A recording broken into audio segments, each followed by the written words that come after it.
প্রথমে দাদা জন্মদিন এবং নতুন জীবনের অনেক অনেক শুভেচ্ছা।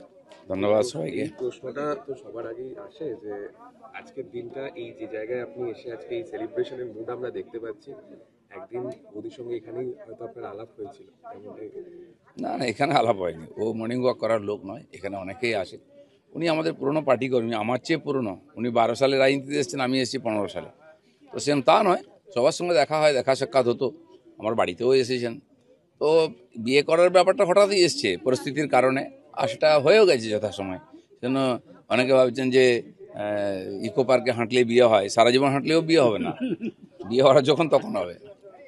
দাদা, এর মধ্যে আজকে আপনি খড়গপুর চলে যাচ্ছেন ওবেলা, অবশ্যই নিজস্ব ক্ষেত্র এবং সেখানে আপনার যে কাজগুলো সেগুলো আজকে থেকেই আপনি আবার শুরু করে দিচ্ছেন। এরপরে দলের মধ্যেও একটা চাপানুতর ছিল, দিলীপ ঘোষকে আমরা আগের ফর্মে আবার দেখতে দেখুন, পাচ্ছি। পরিস্থিতি যাই হোক, পরিস্থিতি পাল্টায়। যে পরিস্থিতির সঙ্গে পাল্টায় না, লোকে তাকেই মনে রাখে। তো পরিস্থিতি পাল্টাবে, কিন্তু দিলীপ ঘোষের মিশন কখনো পাল্টাবে না। এই মুহূর্তে যে সময় আপনার বিয়ে নিয়ে হঠাৎ করে আপনি বলছেন সব মিডিয়াতে এই মুহূর্তে সব থেকে বড় চর্চার টপিক হয়তো আপনার বিয়ে, কিন্তু সেই সময় রাজ্যে অনেকগুলো গুরুত্বপূর্ণ সাবজেক্ট আমরা দেখতে পাচ্ছি, কখনো মুর্শিদাবাদের অশান্তি, কখনো চাকরি হারা শিক্ষকদের কান্না, এগুলো আমরা দেখতে পাচ্ছি।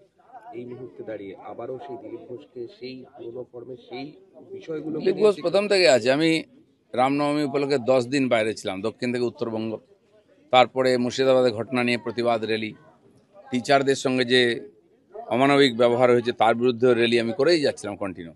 খালি দুদিনের জন্য আমার ব্যক্তিগত কাজের জন্য আমি ছুটিতে ছিলাম, তাও এখানে নববর্ষের মিছিল করেছি। 13 তারিখ এখানে মিছিল করেছি আমরা মুর্শিদাবাদ নিয়ে। তো কালকে পরশু বাড়িতেই ছিলাম, লোকের সঙ্গে দেখা সাক্ষাৎ এটা ওটা ছিল। আর আজকে জন্মদিন আছে, দুপুর অবধি এই পালন হয়ে যাবে, যেটা ব্যক্তিগত। আপনারা জানেন, লোকেরা বড় বড় হল নিয়ে, স্টেডিয়াম নিয়ে জন্মদিন পালন করে, খরচা করে। আমি খোলা মাঠে করি, আর লোকের রাত্রেবেলা কেক কাটে, আমি ভোর 6টায় কেক কাটলাম। এই জন্য বুঝে নিতে হবে দিলীপ ঘোষ দিলীপ ঘোষ।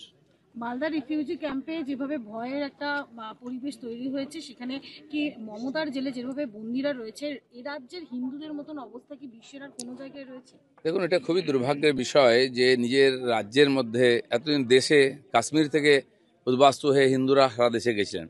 এখন রাজ্যের মধ্যে এক জেলা থেকে অন্য জেলায়, এরপরে অন্য রাজ্যে চলে যাবেন, কারণ এখানে যদি জীবনের মান সম্মানের সুরক্ষা না থাকে, মানুষ কি করবে? মমতা ব্যানার্জি এখানে ওখানে যাচ্ছেন, ঘুরছেন, গল্প করছেন, উল্টো দিকে যাচ্ছেন, ইমামদের সঙ্গে দেখা করতে পারছেন। আর এই ইমামরা যাদেরকে তাড়িয়ে দিয়েছে, ঘরহারা করেছে, তাদের সঙ্গে দেখা করার সুযোগ নেই ওনার কাছে। এমনকি মিডিয়াকে যেতে দিচ্ছে না, আমাদের লোকেদের ত্রাণ দিতে দিচ্ছে না। আর তারা খেতে পাচ্ছেন না, থাকার ব্যবস্থা নেই, বাচ্চা কাচ্চা নিয়ে হাহাকার করছেন। বাড়িতে গরু ছাগল রেখে দিয়ে গেছেন, কবে ফিরতে পারবেন ঠিক নাই। আর তাদের প্রতি আমার কোনো সমবেদনাই নেই।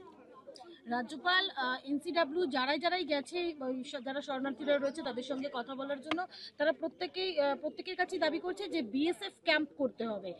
মুখ্যমন্ত্রী কি এ রাজ্যের যারা হিন্দুদের জন্য রাজ্যপাল এর আগেও পীড়িতদের সঙ্গে দেখা করেছেন বিভিন্ন সময়ে, এবারও গেছেন। উনি ওনার দায়িত্ব পালন করেছেন, কিন্তু অ্যাডমিনিস্ট্রেশন যার হাতে আছে, মমতা ব্যানার্জি, তার দিক থেকে কোনো সেরকম পদক্ষেপ দেখতে পাচ্ছি না। আজকে বিএসএফ, আমি যেদিন গন্ডগোল শুরু হয় 11 তারিখ জুম্মার সময়, আমি মালদা থেকে আসছিলাম, আমাকে পুলিশ আটকে ওখানেই একটা গেস্ট হাউসে বসিয়ে রাখে যে ক্লিয়ার হলে যাবেন। রাত 9টার পরে, 9:30 পরে ওখান থেকে বেরিয়েছি আমি। ততক্ষণ 4টের পর থেকে আমার কাছে ফোন আসতে আরম্ভ করে, বিএসএফ চাই, বিএসএফ চাই। ধুলিয়ান, সাজির মোড়, ডাক বাংলো, যেখানে যেখানে হিংসা হয়েছে, শমশেরগঞ্জ, যে বিএসএফ পাঠান। আমি ডিআইজির সঙ্গে আমার পরিচয় ছিল, আগে দেখা করেছিলাম। দেখা করে পরিস্থিতি জানাতাম, আমি যেহেতু সেন্ট্রালের হোম স্ট্যান্ডিং কমিটিতে আমি ছিলাম। তো ওনাকে আমি ফোন করলাম যে এরকম ব্যাপার, এবং যে যে জায়গা থেকে ফোন আসছে আমি হোয়াটসঅ্যাপে সব নাম পাঠালাম, বলে হাম ভেজ রে হ্যাঁ। 6টার পরে ওখান থেকে বিএসএফ ঢোকে, মালদার দিক থেকে আস্তে আস্তে ক্লিয়ার করে। আর পুলিশ আমাকে আসতে দিচ্ছিল না। আমি বিএসএফ সঙ্গে কথা বললাম যে বন্ধ হয়েছে কিনা ঝামেলা, বলে হ্যাঁ বন্ধ হয়েছে, টেনশন আছে। আমি 9:15 পরে বেরোলাম ওখান থেকে। আর যখন দেখতে দেখতে ধুলিয়ান, হাজির মোড়, শামশেরগঞ্জ দিয়ে আসছি, তখন আগুন জ্বলছে, দোকান ভেঙা হয়েছে, গাড়ি জ্বলছে দুই দিকে, সে ভয়ঙ্কর পরিস্থিতি। কিন্তু মমতা ব্যানার্জি তখন না বিএসএফ ডেকেছেন, না পুলিশ স্পেশাল ফোর্স পাঠিয়েছেন, মানুষকে পুরো এই ভেড়িয়াদের হাতে ছেড়ে দিয়েছিলেন।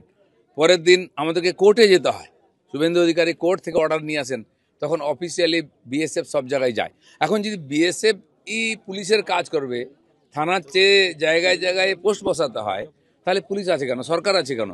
তাহলে তো আমরা যেটা দাবি করছি 355 বা 356 ওটাই লাগু করা হোক, মানুষের ওতেই ভরসা আছে। তিল তিল করে যারা বাড়িঘর তৈরি করছে তাদের সেই বাড়িঘর ভেঙে দিচ্ছে, পুড়িয়ে দেওয়া হচ্ছে। হিন্দুদের বাঁচতে কি এবার এই মুহূর্তে অস্ত্র 11 তারিখ হিংসা হলো, 12 তারিখ হলো, 13 তারিখ সকালেও বেছে বেছে হিন্দুর দোকান পোড়ানো হয়েছে। আপনাদেরকেও ঢুকতে দেওয়া হচ্ছে না, খবর আসছে না, আমাদের কাছে ফোন আসছে যে 4টে দোকানের মধ্যে একটা হিন্দুর দোকান ছিল, সেটাকেই বেছে পুড়িয়ে দেওয়া হয়েছে। এই যে চলছে সাম্প্রতিক হিংসা, হিন্দুরা কি অপরাধ করেছে? পুরো মুসলিম জেহাদিদেরকে ছেড়ে দেওয়া হয়েছে রাস্তায়, লুটপাট করে খাও, কেউ রোকটোক করছে না।